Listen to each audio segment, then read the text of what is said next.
Hello दोस्तों, तो मैं लेकर हाजिर हूँ अपनी अगली वीडियो।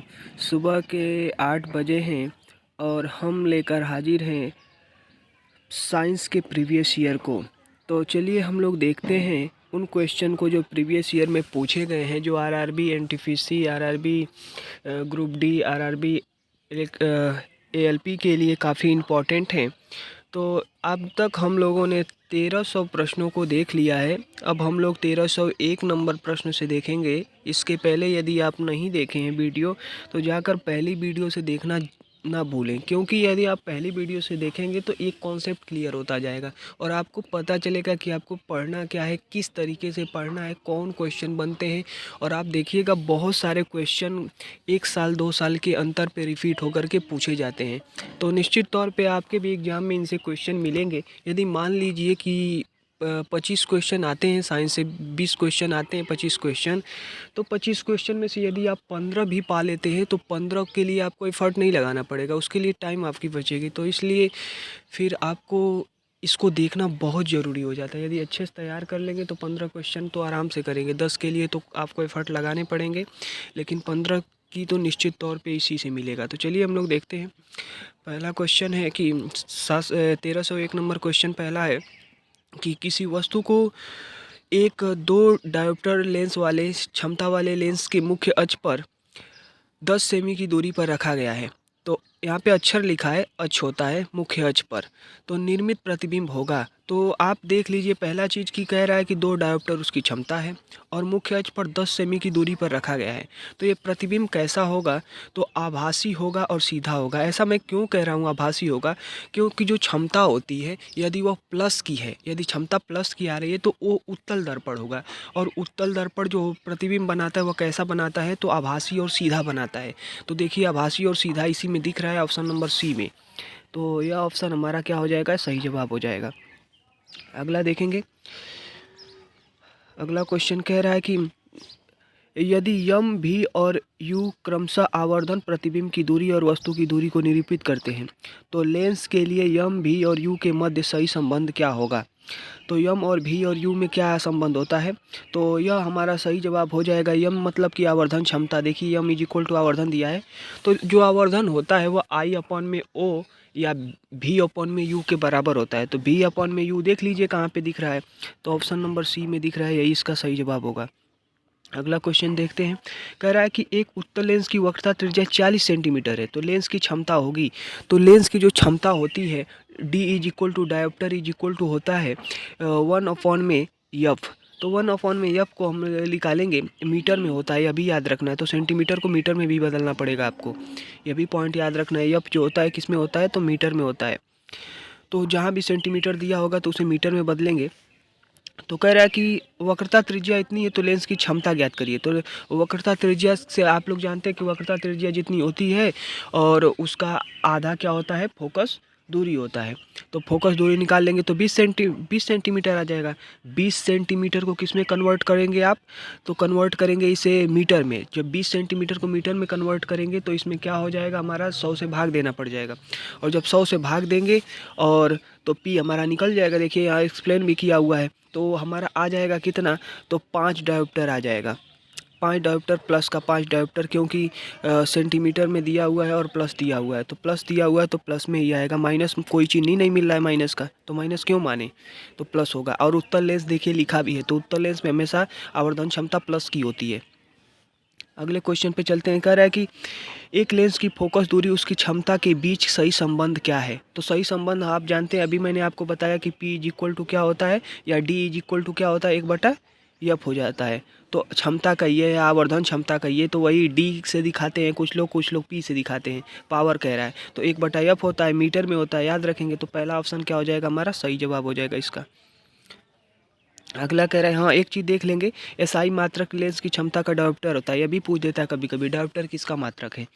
अगला देखेंगे। कह रहा है कि जूल के तापन प्रभाव के सूत्र को के रूप में निरूपित किया जाता है। तो किसके रूप में निरूपित किया जाता है? तो यह फॉर्मूला आप याद रख लेंगे कि जहाँ पे हीट दी हो और उसमें चालकता दी हो और प्रतिरोध दिया हो या प्रवाहित धारा दी हो, तो उनमें क्या संबंध होता है? तो उनमें संबंध होता है V bar H is equal to heat is equal to volt into अर्थात विभवांतर इंटू आई धारा इंटू टी होता है। ऑप्शन नंबर क्या हो जाएगा इसके लिए? डी हो जाएगा, ऑप्शन नंबर डी।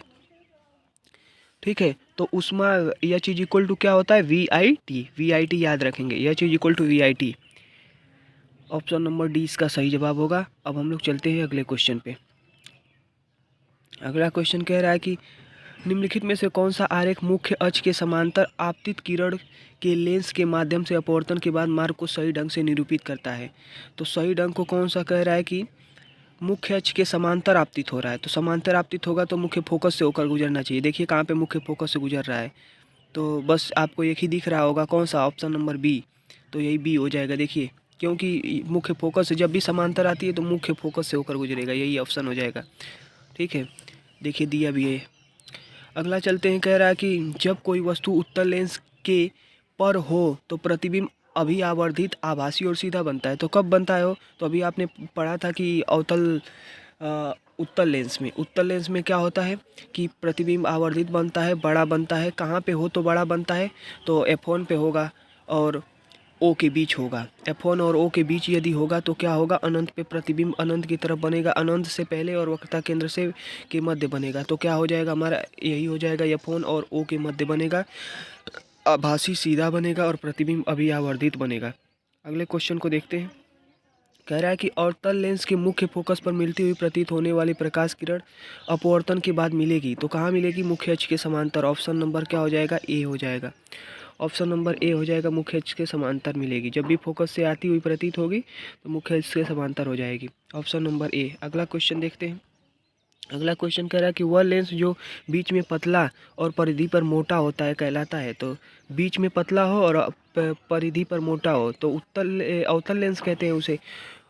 आप देखे होंगे जैसे ऐसे बनता है। तो यह क्या है? परिधि पर क्या है?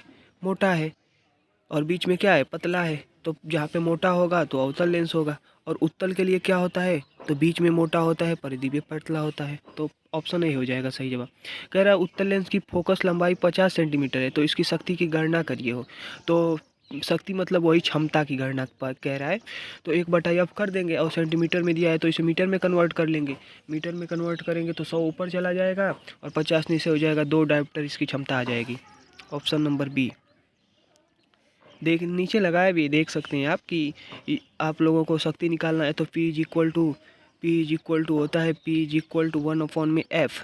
तो यह सेंटीमीटर में दिया हुआ है, तो यदि हम यहाँ 50 रख दें तो इनमें 100 का भाग देना पड़ेगा, इसलिए देना पड़ेगा क्योंकि इसे मीटर में बदलना है। तो 100 जो होता है उसके नीचे जो होता है वो ऊपर चला जाता है, तो यहाँ पे आ जाएगा और यहाँ का 100 खत्म हो जाएगा। तो अब क्या करेंगे? 50 से भाग देंगे तो 2 ही डायोप्टर आएगा ना। ऑप्शन नंबर बी हो जाएगा। कह रहा है कि एक उत्तल लेंस की फोकस दूरी 2.5 मीटर है, तो इसकी क्षमता ज्ञात करिए। तो क्षमता ज्ञात करने के लिए क्या करेंगे? फिर वही फॉर्मूला निकालेंगे, P is equal to 1/MAF। तो 1/MAF तो 2.5 का क्या करेंगे? भाग देंगे। तो ऊपर दशमलव उड़ेगा तो ऊपर चला जाएगा हमारा 10, और 10 चला जाएगा तो अभी 10 में 25 का भाग नहीं जाएगा, तो नहीं जाएगा तो फिर क्या करेंगे? दशमलव लगाएंगे, 100 करेंगे, 4 बार चल जाएगा, 0.4 डायोप्टर। ऑप्शन नंबर बी सही जवाब हो जाएगा। अगले क्वेश्चन पे चलते हैं कि एक वस्तु को 10 सेंटीमीटर फोकस लंबाई वाले उत्तल लेंस के मुख्य अक्ष पर रखा जाता है। यदि लेंस से वस्तु की दूरी 30 सेंटीमीटर है तो प्रतिबिंब कितनी दूरी पर बनेगा? तो प्रतिबिंब कितनी दूरी पर बनेगा? तो ये 15 सेंटीमीटर की दूरी पर बनेगा। ऑप्शन नंबर बी इसका सही जवाब होगा। अब ये कैसे लगेगा? तो वही वाला, प्रतिबिंब कितनी दूरी पर, 1/F दिया हुआ है, F का मान दिया हुआ है -10, और वस्तु कितनी दूरी पर है? तो 30 सेंटीमीटर की दूरी पर है। 1/10 और 1/30 रखेंगे, इनको सॉल्व करेंगे, 1/V का मान निकाल लेंगे, आ जाएगा 15 सेंटीमीटर।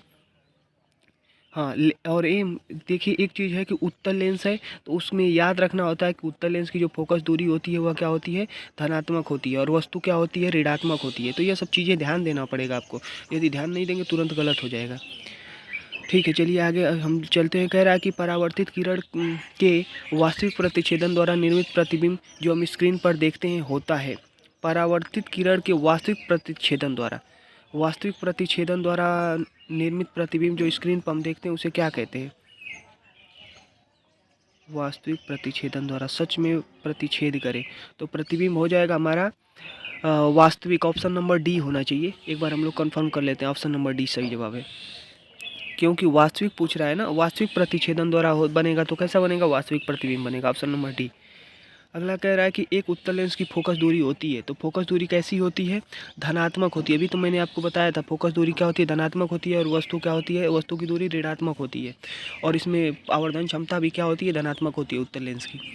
कह रहा है कि एक लेंस के से होकर गुजरने वाले प्रकाश किरण बिना विचलन के निकल जाएगी। कब निकल जाएगी, जब वो क्या है, कहाँ से होकर आएगी, तो प्रकाशिक केंद्र से होकर आएगी। जब प्रकाशिक केंद्र से होकर आती है तो वहीं से सीधा निकल जाती है, याद रखेंगे ये। तो ऑप्शन नंबर क्या हो जाएगा, डी हो जाएगा। कुछ लोग मुख्य अक्ष मारेंगे, मुख्य अक्ष नहीं मारना है, प्रकाशिक केंद्र मारना है, कि प्रकाशिक केंद्र से होकर आएगी, जैसे आएगी वैसे ही सीधा चली जाएगी। कह रहा है कि एक वस्तु जब एक वस्तु को उत्तल लेंस की 2f1 स्थिति पर रखा जाता है तो छवि का आकार क्या होता है, तो छवि का आकार क्या होता है, पूर्वत होता है। मतलब जैसा पहले रहता है वैसा ही रहता है, समान आकार का पूर्वत ही रहता है, 2f1 पर की स्थिति पर रखा जाता है। तो एक लेंस की शक्ति इसकी के व्युत्क्रमानुपाती होती है, तो किसके, तो फोकस दूरी के। शक्ति अभी आपको मैंने बताया था ना कि P is equal to 1/f होता है, तो 1/f होता है, तो उसे ही तो व्युत्क्रमानुपाती कहते हैं। तो जो शक्ति होती है वो फोकस दूरी की व्युत्क्रमानुपाती होती है। ऑप्शन नंबर क्या हो जाएगा, डी हो जाएगा, ए सही जवाब हो जाएगा। कह रहा है कि एक गोलाकार दर्पण और पतली गोलाकार लेंस प्रत्येक में -20 सेंटीमीटर फोकस लंबाई की होती है, फोकल लंबाई की। तो ऐसे परिदृश्य में निम्नलिखित में से कौन सा कथन संभाव्य होगा। तो देख लेते हैं कि गोलाकार दर्पण है, पतली गोलाकार लेंस प्रत्येक में 20 सेंटीमीटर फोकस की लंबाई होती है। तो ऐसे परिदृश्य में निम्नलिखित में से कौन सा कथन सत्य है। एक बार हम लोग देखते हैं यहाँ पे क्या दिया हुआ है। तो कह रहा है कि दोनों अवतल हों, जब दोनों अवतल हों तभी क्या होगी, वह माइनस में होगी। तो ऑप्शन नंबर इसका क्या हो जाएगा, ऑप्शन नंबर इसका हमारा हो जाएगा डी, याद रखेंगे। इसका हो जाएगा दोनों अवतल हों तभी क्या होती है, दोनों की फोकस दूरियां माइनस में होती हैं। अगला क्वेश्चन देख रहे हैं कि एक उत्तल लेंस की फोकस लंबाई 25 सेंटीमीटर है, तो इसकी क्षमता, इसकी शक्ति आवेश की गणना करें। तो इसकी शक्ति जब आवेश की गणना करेंगे तो 25 है तो एक में भाग देना है 25 का, और 25 सेंटीमीटर दिया है तो मीटर में कन्वर्ट करेंगे, मीटर में कन्वर्ट करेंगे तो ऊपर 100 हो जाएगा, 100 में 25 का भाग देंगे 4 डायोप्टर। ऑप्शन नंबर डी इसका सही जवाब हो जाएगा। अगले क्वेश्चन को कह रहा है कि अवतल लेंस की नाभ की लंबाई होती है, तो अवतल लेंस की नाभ की लंबाई जो होती है वह ऋणात्मक होती है। नाभ की लंबाई जो होती है वह क्या होती है, ऋणात्मक होती है। मतलब कि अवतल लेंस है तो नाभिक की तरफ जैसे भी हम बढ़ेंगे उसकी तरफ की जितनी भी दूरी होगी, जैसे मान लेते हैं ये अवतल लेंस है तो इसका कटा हुआ भाग होता है, तो इधर के नाभिक की तरफ की जितनी भी दूरी होगी इधर की, ये पूरी दूरी क्या होगी, ऋणात्मक होगी। बस वही पूछ रहा है। कह रहा है कि अभिसरण का बिंदु या वह बिंदु जिससे लेंस में किरणें उत्पन्न होती प्रतीत होती हैं उसे क्या कहते हैं, तो उसे कहते हैं फोकस कहते हैं। ऑप्शन नंबर इसका डी सही जवाब हो जाएगा। उसे क्या कहते हैं, तो फोकस कहते हैं। फोकस से अभिसरित हुई प्रतीत होती हैं। अगला क्वेश्चन देखते हैं कि जब वस्तु को पर रखा जाता है तो अभिसरण लेंस में कोई भी प्रतिबिंब नहीं बनेगा। तो कहाँ पे रखा जाएगा तो अभिसरण में कोई भी प्रतिबिंब नहीं बनेगा। तो इसको एक बार हम लोग कंफर्म कर लेते हैं, क्या दिया हुआ है, ऑप्शन नंबर ए फोकस बिंदु पर। कह रहा है कि जब कोई वस्तु फोकस बिंदु पर रखा जाता है तो अभिसरण लेंस में, अभिसरण मतलब क्या होता है, एक होता है अपसारी लेंस, एक होता है अभिसारी लेंस। तो अभिसारी कौन सा होता है, लेंस में बस उल्टा हो जाता है दर्पण का। तो अभिसारी कौन करेगा, तो अवतल दर्पण क्या करता है, इकट्ठा करता है। तो अवतल दर्पण इकट्ठा करता है तो यहाँ पे अभिसारण कर देगा, मतलब कि यहाँ पे उत्तल, वहाँ पे अवतल अभिसरण करता है, तो यहाँ पे हो जाएगा उत्तल दर्पण। ठीक है, उसके विपरीत होगा तो उत्तल दर्पण कहेंगे, और नहीं तो क्या कहेंगे, उत्तल लेंस कहेंगे, याद रखेंगे। तो कह रहा है कि कोई भी प्रतिबिंब नहीं बनेगा। ये पूछ रहा है कि अभिसरण के द्वारा जब किरणें मिलेंगी ही नहीं आपस में, सभी किरणें फैल जाएंगी तो कहाँ पे होगा, तो प्रतिबिंब नहीं बनेगा। कहाँ पे, तो फोकस बिंदु पे। ऑप्शन नंबर क्या हो जाएगा इसका, ए सही जवाब हो जाएगा। यही याद रखना है आपको, थोड़ा सा इस क्वेश्चन को याद रखिएगा, थोड़ा सा टिपिकल क्वेश्चन है। कह रहा है कि लेंस बनाने के लिए निम्नलिखित में से किसका उपयोग किया जाता है। तो बताइए वो क्या क्या लगता है। कांच काम कर सकता है, प्लास्टिक काम करेगा, कर सकता है, पानी क्या करेगा, करेगा। लेकिन मिट्टी कभी आप देखे हैं मिट्टी का कभी दर्पण या लेंस? नहीं। तो मिट्टी से कोई वो सब तो अवशोषित कर लेती है, तो वो कभी भी किसी को दर्पण की तरह प्रयोग नहीं होता है मिट्टी का, ठीक है। एक लेंस जिसकी पावर 2 डायोप्टर है, तो फोकस दूरी होगी 2 डायोप्टर है, तो क्या करेंगे हो, इसमें यफ निकाल लेंगे। तो यफ की जगह 1/2, तो 1/2 का सॉल्व करेंगे तो 0.5 आ जाना चाहिए। तो और किस में सेंटीमीटर में आ जाए, 50 centimetre, option number D. 0.5 metre आएगा, लेकिन मीटर नहीं दिया है तो सेंटीमीटर में हो जाएगा 50 सेंटीमीटर। कह रहा है कि एक लेंस में 2 डायोप्टर प्लस 2 डायोप्टर की शक्ति है। लेंस किस किस्म और इसकी फोकस लंबाई होगी? तो उत्तल का होगा। जब भी प्लस में आता है तो उत्तल होता है। और क्या कह रहा है कि उसकी फोकस लंबाई कितनी होगी? फोकस लंबाई को निकालने के लिए हम लोग 1/2 2 का भाग दे देंगे। तो भाग दे देंगे तो हमारा आ जाएगा 0.5 मीटर। प्लस में आएगा, याद रखना है। तो कहाँ है? उत्तल है प्लस में, ऑप्शन नंबर डी में देखिए। ये माइनस प्लस में गलती करेंगे तो फिर सिलेक्शन रुक जाएगा, इतना जान लीजिएगा, ध्यान देना है आपको। कह रहा है कि रूढ़ प्रतीकों के साथ लेंस फार्मूला क्या है? तो लेंस फार्मूला क्या है, तो इसको आसानी से आप सॉल्व कर सकते हैं कि 1/f = 1/b - 1/u। Option number क्या हो जाएगा हमारा? ये सही जवाब हो जाएगा। अगला क्वेश्चन क्या पूछ रहा है देखेंगे हम लोग। कह रहा है कि लेंस में नाभिकीय बिंदु तथा फोकस पॉइंट और दृष्टि केंद्र या ऑप्टिक सेंटर के बीच की दूरी को क्या कहते हैं? तो इसे फोकस लेंथ या नाभिकीय लंबाई कहते हैं। ऑप्शन नंबर क्या हो जाएगा? देख लीजिए, यहाँ पे नाभिकीय लंबाई का एक पॉइंट आया था, तो वो पूछा था कि नाभिकीय लंबाई उत्तल लेंस में कैसी होती है? तो उत्तल लेंस में धनात्मक होती है और उत्तल लेंस में ऋणात्मक होती है। तो फोकस लेंथ या नाभिकीय लंबाई उसी को कहते हैं। तो ऑप्शन नंबर सी सही जवाब हो जाएगा। अगले क्वेश्चन को कह रहे हैं कि यदि किसी सुधारात्मक लेंस की शक्ति 2 डायोप्टर है तो यह क्या कहलाएगा? तो क्या कहलाएगा? तो यह कहलाएगा, प्लस का है तो उत्तल दर्पण या उत्तल लेंस, सॉरी उत्तल लेंस। ऑप्शन नंबर क्या हो जाएगा? ए। कह रहा है किसी वस्तु का प्रतिबिंब उसके वास्तविक आकार को प्राप्त करने के लिए वस्तु को उत्तल लेंस के सामने कहाँ पे रखा जाना चाहिए? तो कह रहा है कि वास्तविक आकार प्राप्त करने के लिए, तो वास्तविक आकार प्राप्त करने के लिए 2f1 पे, अभी क्वेश्चन ऊपर भी मिला था, वास्तविक आकार प्राप्त हो रहा था 2f1 पे, ठीक है। ऑप्शन नंबर ए सही जवाब हो जाएगा। अगले क्वेश्चन पे चलते हैं। कह रहा है कि अवतल लेंस के प्रकाशिक केंद्र से होकर गुजरने वाली प्रकाश किरण अपवर्तन के बाद निकलेगी कहाँ से? तो बिना विचलित हुए। प्रकाशिक केंद्र से जो भी आता है वो बिना विचलित हुए ही निकल जाता है। ऑप्शन नंबर ए इसका सही जवाब हो जाएगा। अगले क्वेश्चन पे चलते हैं। कह रहा है कि मानव नेत्र, अब हम लोग ह्यूमन आइज से क्वेश्चन को देखेंगे। कह रहा है कि किसी व्यक्ति के निकट दृष्टि दोष को सुधारने के लिए किस लेंस का उपयोग किया जाता है? तो निकट दृष्टि दोष को सुधारने के लिए अभिसारी लेंस का प्रयोग किया जाता है। ऑप्शन नंबर डी होना चाहिए, सॉरी ऑप्शन नंबर ए अपसारी लेंस। अपसारी लेंस का मतलब कह रहा है, तो अपसारी लेंस एक बार देख लेते हैं। अपसारी लेंस थोड़ा सा अवतल लेंस सही है, अवतल ही मैं कह रहा था। तो अवतल लेंस और अपसारी लेंस, क्योंकि दर्पण में दूसरा हो जाता है। दर्पण जो होता है वह अपसारी में उत्तल हो जाएगा, लेकिन यहाँ पे लेंस की बात की जाएगी तो अवतल जो होता है वह अपसारी का काम करता है। तो अपसारी लेंस हो जाएगा सही, इसीलिए कन्फ्यूजन हो रहा था, इसीलिए मैंने उसको क्वेश्चन को एक बार क्लियर करने का प्रयास किया। तो ये क्या हो जाएगा? अपसारी लेंस हो जाएगा, ऑप्शन नंबर ए। अगले क्वेश्चन पे चलते हैं। अगला क्वेश्चन देखते हैं। अगला क्वेश्चन कह रहा है कि लेंस का उपयोग निकट दृष्टि दोष से पीड़ित लोगों द्वारा किया जाता है। तो किस लेंस का प्रयोग किया जाता है निकट दृष्टि दोष के लिए, पीड़ित लोगों के लिए? तो अवतल लेंस का। ऑप्शन नंबर क्या हो जाएगा? इसका सी सही जवाब हो जाएगा। अगले क्वेश्चन पे चलते हैं। यदि किसी व्यक्ति को दूर की वस्तुएं स्पष्ट रूप से दिखाई नहीं देती हैं तो उसे कौन सा दृष्टि दोष है और इसे कैसे सही किया जा सकता है? तो इसे निकट दृष्टि दोष कहते हैं और अवतल लेंस का उपयोग किया जाता है। अभी आपने देखा था कि अपसारी लेंस बोलते हैं अवतल लेंस को। तो ऑप्शन नंबर क्या हो जाएगा? 20 का सही जवाब हो जाएगा। वही तो कह रहा है कि निकट की नहीं दिखाई दे, दूर का दिखाई दे। तो क्या करते हैं, सॉरी, निकट दृष्टि दोष हो तो निकट का दिखाई देता है, दूर का नहीं दिखाई देता है, तो उसमें अवतल लेंस का प्रयोग किया जाता है, याद रखेंगे, ठीक है। दूर की वस्तु स्पष्ट दिखाई देती, स्पष्ट रूप से दिखाई नहीं देती हैं, जबकि निकट की दिखाई देती हैं। तो क्या होता है वहाँ पे? अवतल लेंस का प्रयोग होता है या अपसारी लेंस का प्रयोग होता है, निकट दृष्टि दोष होता है वहाँ पे। आगे देखेंगे। कह रहा है कि एक विकार जिसमें एक व्यक्ति दूर की वस्तु को स्पष्ट रूप से नहीं देख पाता, उसे क्या कहा जाता है? तो उसे कहा जाता है मायोपिया। Option number C. ऐसा एक विकार जिसमें व्यक्ति दूर की वस्तु को स्पष्ट नहीं देख सकता, उसे क्या कहा जाएगा? अगला क्वेश्चन देखेंगे। अगला क्वेश्चन कह रहा है कि हाइपरमेट्रोपिया से पीड़ित लोगों द्वारा लेंस का उपयोग किया जाता है। मतलब हाइपरमेट्रोपिया से कौन पीड़ित होता है? तो पीड़ित होने वाले लोगों के लिए कौन सा लेंस उपयोग होता है? तो उत्तल होता है।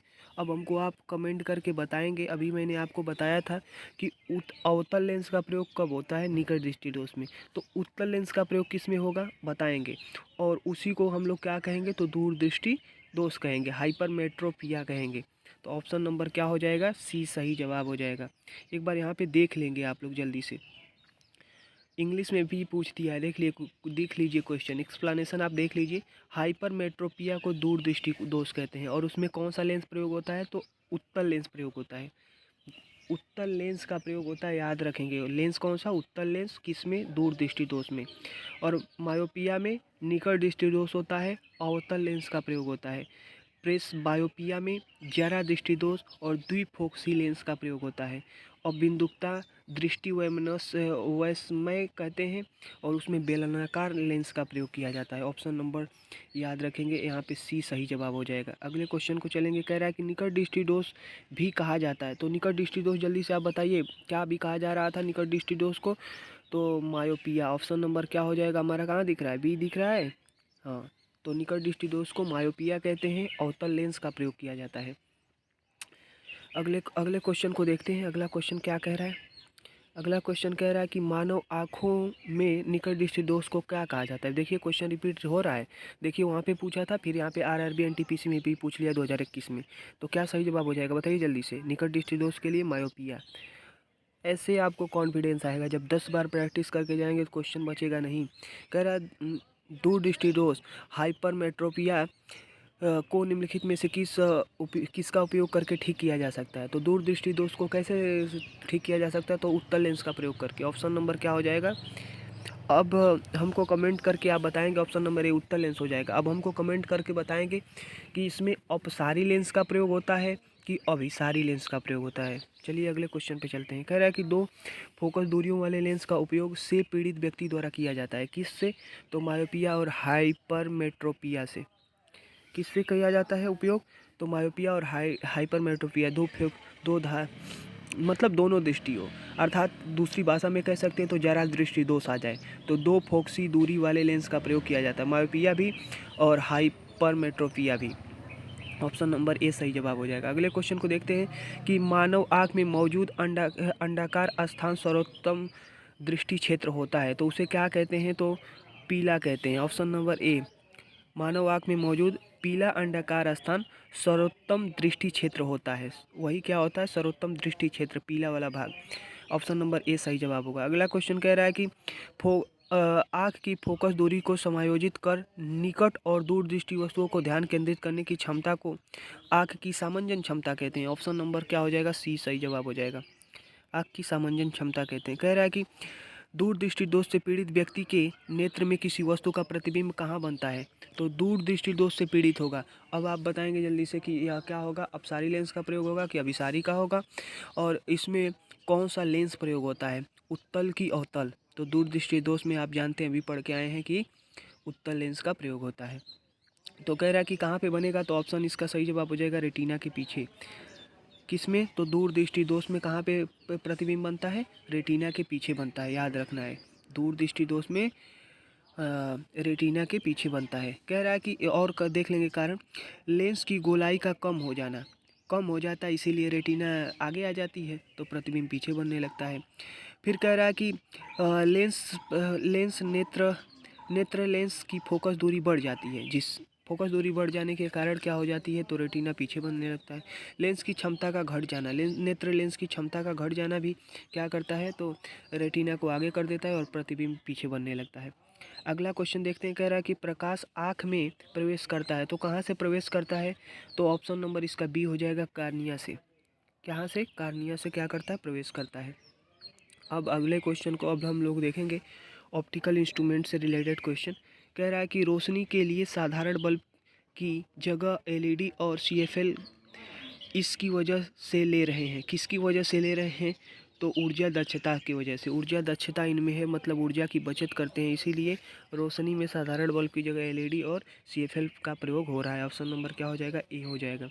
अगला क्वेश्चन देखेंगे, इनमें से किस उपकरण में केवल उत्तल लेंस का उपयोग होता है? किस में हो? तो माइक्रोस्कोपिक में, क्योंकि वो बड़ा करके दिखाता है।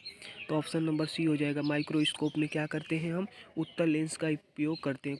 कोई चीज़ बड़ा करके देखना चाहता है तो उसमें उत्तल लेंस का प्रयोग करते हैं। आप लोग बचपन में जो आपका बॉक्स आता था जिसमें आप पेन रखते थे, उस बॉक्स में ज़रूर ये मिलता था, और आपने देखा होगा कि उसके किनारों पर पतला होता था, बीच में मोटा होता था। तो क्यों होता था? क्योंकि वो उत्तल लेंस की प्रकृति है। अगला क्वेश्चन कह रहा है, थिएटर में 3D फिल्में देखते समय हमें विशेष चश्मे पहनने होते हैं। क्यों क्यों पहनने होते हैं? तो क्योंकि इसमें जो 3D फिल्में होती हैं वे रंगीन इस्तेमाल की जाती हैं, जो मनुष्य की आँखों को महसूस नहीं किए जा सकते। मतलब मनुष्य की आँखों द्वारा बहुत ही हानिकारक होता है, इसलिए मनुष्य की आँखों द्वारा महसूस नहीं किए जा सकते। ऑप्शन नंबर क्या हो जाएगा? इसका बी हो जाएगा सही जवाब। 3D फिल्मों में विशेष रंग इस्तेमाल होते हैं जो मानव आँख द्वारा महसूस नहीं किए जा सकते। ऑप्शन नंबर क्या हो जाएगा? बी हो जाएगा। अगला क्वेश्चन कह रहा है कि पेरिस्कोप में निम्न में से किसका उपयोग किया जाता है? तो पेरिस्कोप में किसका? तो साधारण शीशा का। ऑप्शन नंबर ए सही जवाब हो जाएगा। ठीक है, अगला क्वेश्चन देखते हैं, इनमें किसमें ऑप्टिकल लेंस नहीं होता है? तो ऑप्टिकल लेंस किसमें नहीं होता है? तो स्टेथोस्कोप में। ऑप्शन नंबर क्या हो जाएगा हमारा? डी सही जवाब हो जाएगा। स्टेथोस्कोप में ऑप्टिकल लेंस नहीं होता है। स्टेथोस्कोप से क्या आप करते हैं? तो आपने देखा होगा कि इसमें कोई भी ऑप्टिकल, जो वो लोग क्या करते हैं, डॉक्टर लोग जिससे क्या करते हैं, धड़कन नापते हैं, उसे ही तो स्टेथोस्कोप बोलते हैं। तो इसमें कोई भी ऑप्टिकल लेंस का प्रयोग नहीं होता। ऑप्शन नंबर डी हो जाएगा इसका सही जवाब। और हम लोग चलते हैं आगे। प्रकाश का वर्ण विक्षेपण और या इंद्रधनुष, dispersion of light and rainbow. अब इससे रिलेटेड क्वेश्चन हम लोग देखेंगे। कह रहा है, त्रिकोणीय प्रिज्म के माध्यम से प्रकाश के वर्ण विक्षेपण के दौरान श्वेत प्रकाश कितने रंगों में विभाजित हो जाता है? तो 7 रंगों में ही। तो हर कोई बता सकता है, वो देखते मंतर बता दोगे। कह रहा है कि एक त्रिभुजाकार कांच के प्रिज्म के माध्यम से अपवर्तित होने वाली प्रकाश किरण के लिए विचलन के कोण के बीच का कोण होता है। तो क्या होता है? आपतित किरण और निर्गत किरण के बीच का कोण। तो ऑप्शन नंबर क्या हो जाएगा? इसका सही जवाब डी हो जाएगा। ठीक है, आज के लिए इतना ही, फिर हम लोग अगले दिन आपसे मिलते हैं। अपनी तैयारी कंटिन्यू रखें, ऐसे ही हमारी वीडियो आती रहेगी। और अधिक वीडियो के लिए जो लोग पहली बार चैनल पे आए हैं, सब्सक्राइब कर लें, अपने दोस्तों में शेयर करें। दोस्त, यही एक आपके लिए हम लोगों की मोटिवेशन का कारण है। यदि आप सपोर्ट नहीं करेंगे तो हमारा वीडियो बनाना व्यर्थ होता जाएगा। तो प्लीज़ सपोर्ट करना ना भूलें, और सब्सक्राइब ज़रूर करें प्लीज़, और लाइक करें, क्योंकि आपसे पैसे नहीं हम मांग रहे हैं, हम सिर्फ और सिर्फ आपके सहयोग मांग रहे हैं। तो एक टीचर के लिए आपका सहयोग ही सर्वोपरि होता है। तो प्लीज़ सपोर्ट ज़रूर करें। आज के लिए धन्यवाद।